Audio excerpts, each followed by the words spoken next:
Welcome back to Black Talk today. And I'm your boy, Troy.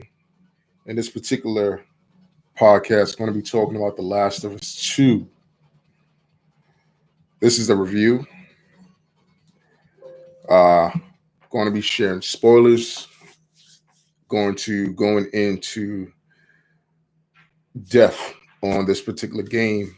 And I have so much to share. I have so much to talk about. And it's been about 7 years in the making since the original Last of Us that was created by Naughty Dog. And there's some pros and there's some cons. There's some concerns for the future of this particular franchise. Should they just end it and create another IP, move on to something else like they did with Uncharted? But so many different things I want to discuss and get into today. But I just beat it. And here is the actual game. If you wanted to see it, I pre-ordered this game about 2 months prior to the release.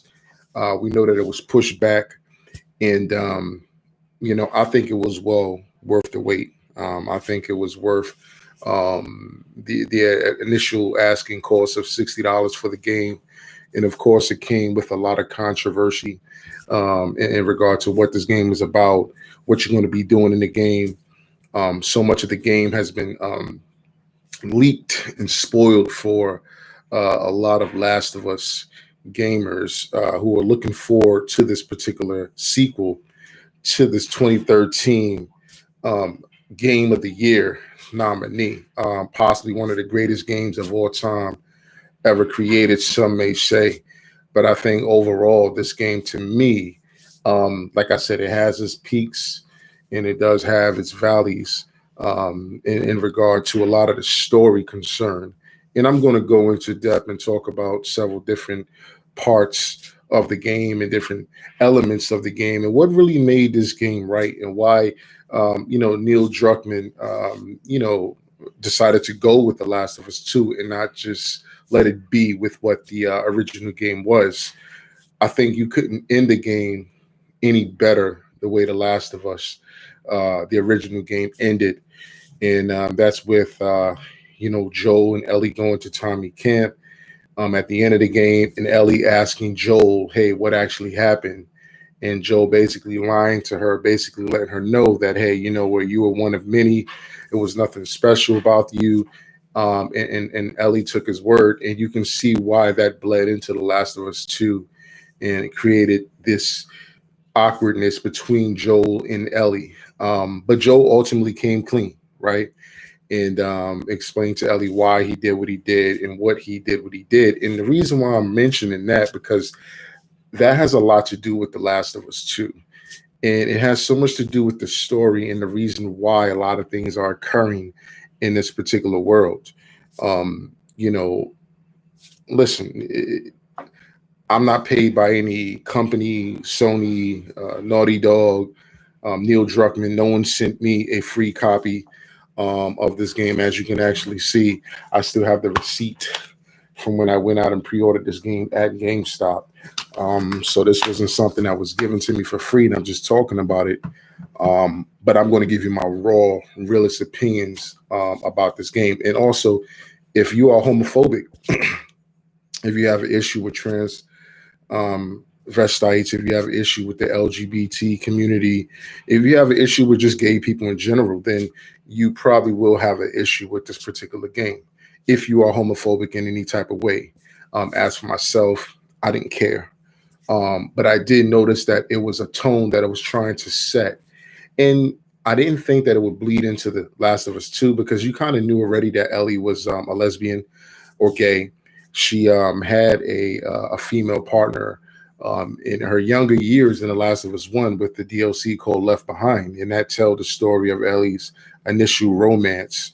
So you kind of knew that, okay, well, she didn't really favor men. She favored, women. So her being gay or having a gay lover in this game, I kind of thought that that was going to be the premise or some part of it, but I didn't think it was going to be so much of a big part of the story. in not just Ellie's story but others' story. You play with another character. Her name is Abby, and Abby is a man that's transitioning into a woman from the looks of it.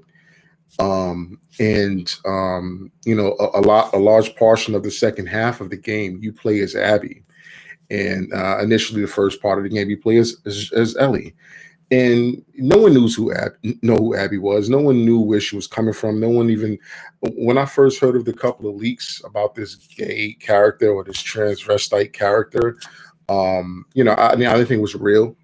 I didn't think it was something that Naughty Dog would implement into the game because I didn't see the point of bringing a character of that nature in this particular world due to the fact that it's so hostile, and it's so violent.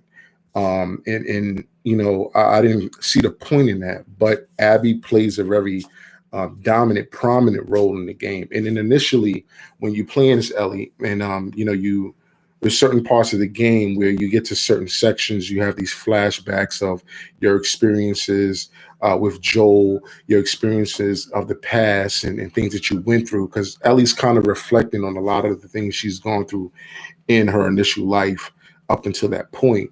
So she's very reflective on a lot of things. And, you know, we don't know what Joe was doing prior to him encountering Ellie in the first place in Boston, where Joel and Tess decided to take on the job that the Flyer Fives asked them to take on. So if you hear any noise in the background, just excuse that. I apologize once again.